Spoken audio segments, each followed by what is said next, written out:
नमस्कार दोस्तों, कैसे हैं आप सब। आप आशा करता हूँ अच्छे होंगे।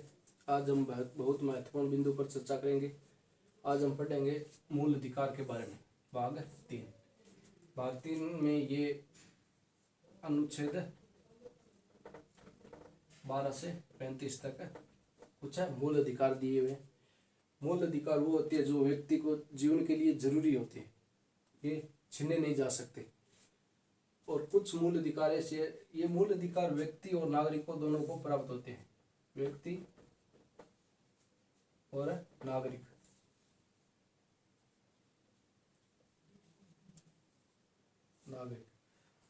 यह व्यक्ति और नागरिक में फर्क है। नागरिक वो है जो भारत का नागरिक है, और व्यक्ति वो है जो देश विदेश का कहीं का हो, व्यक्ति वो होता है। विदेशी भी शामिल होते हैं व्यक्ति में, और नागरिक में भारतीय नागरिक शामिल होते हैं।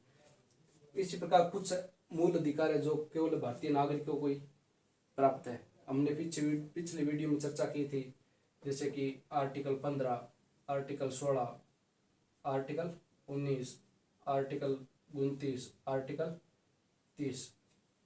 ये से मूल अधिकार है जो केवल भारतीय नागरिकों ही प्राप्त है, विदेशी नागरिकों को ये प्राप्त नहीं है, विदेशी व्यक्तियों को प्राप्त नहीं है। अब हम एक एक की चर्चा करते हैं।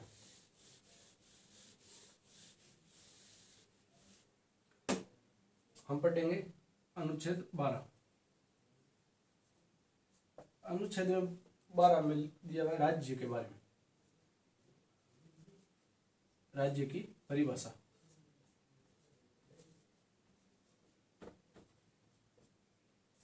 राज्य की परिभाषा के बारे में दिया हुआ है कि राज्य में कौन शामिल होंगे, इसके बारे में। यहाँ राज्य का अर्थ किसी राज्य या क्षेत्र से संबंधित नहीं है, जैसे उत्तर प्रदेश, राजस्थान, मध्य प्रदेश, इससे अर्थ नहीं है। यहाँ राज्य का अलग अर्थ है। हमारे संविधान में राज्य की परिभाषा किन किन अनुच्छेद में मिलती है, इनके बारे में हम देख लेते हैं। पहले एक मिलती है अनुच्छेद 12 में, जो भाग 3 यानी मूल अधिकारों में लागू होती है। और उसके बाद मिलती है अनुच्छेद 36 में। इसमें राज्य की परिभाषा दी हुई है, जो भाग 4 नीति निर्देश तत्वों में लागू होती है। इसमें परिभाषा हुई है, उस अनुच्छेद 36 में राज्य का अर्थ वही है जो अनुच्छेद 12 में राज्य की परिभाषा में दिए गए, वही सेम अर्थ है अनुच्छेद 36 में। और एक दिया हुआ है अनुच्छेद 152 में, इसमें भी राज्य की परिभाषा है, और ये भाग 6 में लागू होता है। भाग 6 में 152 में राज्य का अर्थ अलग है, परंतु अनुच्छेद 12 और अनुच्छेद 36 में राज्य का शब्द या राज्य अर्थ का एक ही परिभाषा दी गई है, वो जो राज्य के लिए अनुच्छेद 12 में दिया गया वही अनुच्छेद 36 में दिया है। अब चर्चा करते हैं कि राज्य क्या है।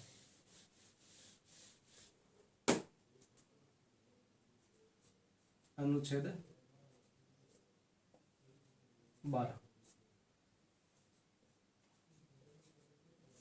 राज्य की परिभाषा।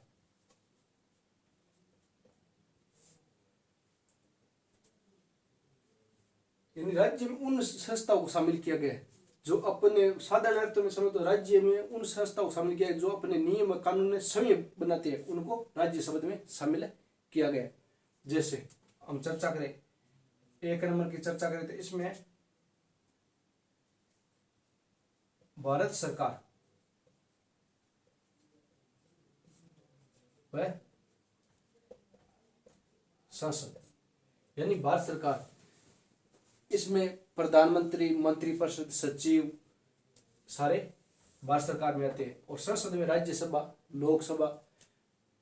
लोकसभा अध्यक्ष, उपाध्यक्ष, सभापति, उपसभापति सब इसमें आ जाते हैं, जो राज्य शब्द की परिभाषा के रूप में शामिल है। उसके बाद आता है राज्य सरकार। प्रत्येक राज्य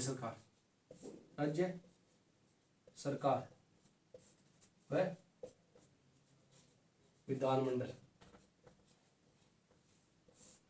राज्य सरकार में मुख्यमंत्री, मंत्री, सचिव, ये सब राज्य सरकार में आते हैं। और विधानमंडल में विधानसभा और विधान परिषद दोनों शामिल है इसमें। जैसे हमारे देश में 6 राज्यों में विधान परिषद है और सभी में विधानमंडल है, तो इसमें ये शामिल होते हैं। विधानसभा सदस्य, विधानसभा अध्यक्ष, उपाध्यक्ष, विधान परिषद के सभापति, उपसभापति, ये सब इसमें शामिल होते हैं। इसके बाद हम चर्चा करेंगे स्थानीय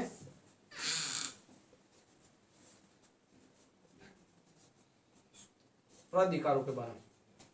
अन्य कौन कौन सी संस्था है जो इसमें शामिल है।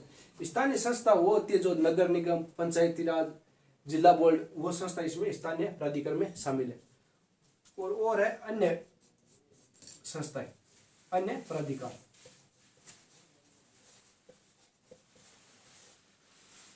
इनमें वो शामिल होती है जो भारत सरकार के नियंत्रण में पदाधिकारी, जो अन्य प्राधिकरण और स्थानीय प्राधिकरण में शामिल किए जाते हैं। अब हम एक एक की चर्चा करेंगे कि अन्य प्राधिकार में कौन कौन सी संस्थाएं शामिल है।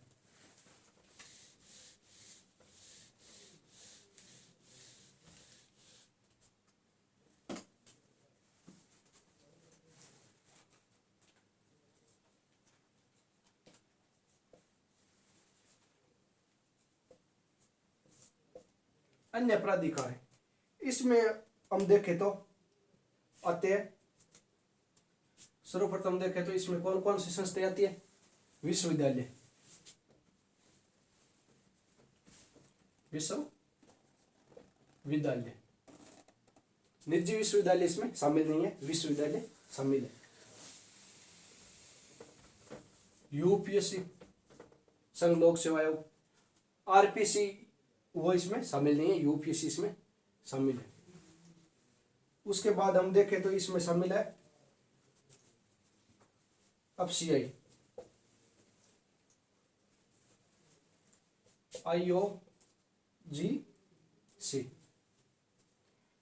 राष्ट्रीय बैंक, राष्ट्रीयकृत बैंक, राष्ट्रीयकृत बैंक, और विधिक व्यक्ति, विधिक व्यक्ति, ये संस्थाएं अन्य प्राधिकार में शामिल है। अब देखें कि शामिल कौन कौन सी नहीं है। जैसे एनसीईआरटी, एससीईआरटी, न्यायपालिका, न्यायपालिका इसमें शामिल नहीं है। न्यायपालिका राज्य के शब्द में परिभाषित नहीं है। निजी महाविद्यालय,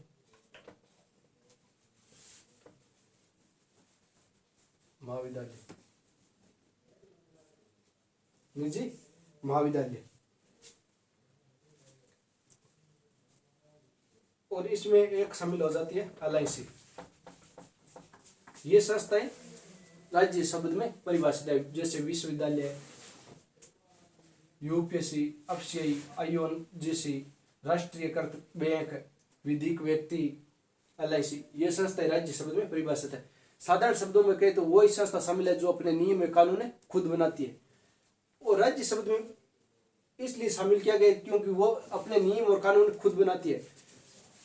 जो खुद बनाती है तो ये ऐसे नियम और कानून न बने जो किसी व्यक्ति के मूल अधिकारों का हनन हो या मूल अधिकार छीनती हो, उनको राज्य शब्द में परिभाषित किया गया है। बीसीसीआई इसमें शामिल नहीं है राज्य शब्द की परिभाषा में। समझ में आया होगा। हमने चर्चा की कि कौन कौन सी भारत सरकार है संसद है, राज्य सरकार है विधानमंडल, स्थानीय संस्थाएं जैसे नगर पालिका, पंचायती राज, जिला बोर्ड, ये संस्थाएं इसमें शामिल है। और अन्य प्राधिकार में देखें तो विश्वविद्यालय इसमें शामिल है, यूपीएससी शामिल है, एफसीआई शामिल है, आईओजीसी शामिल है, राष्ट्रीयकृत बैंक इसमें शामिल है राज्य परिभाषा में, और विधिक व्यक्ति, एलआईसी, ये संस्था इसमें शामिल कौन कौन सी नहीं है, ये शामिल नहीं है, ये शामिल है। एनसीईआरटी शामिल नहीं है, एससीईआरटी राज्य शब्द में शामिल नहीं है, और न्यायपालिका भी इसमें शामिल नहीं है, और निजी महाविद्यालय शामिल नहीं है और बीसीसीआई इसमें शामिल नहीं। नेक्स्ट आर्टिकल की हम चर्चा करेंगे नेक्स्ट वीडियो में। धन्यवाद।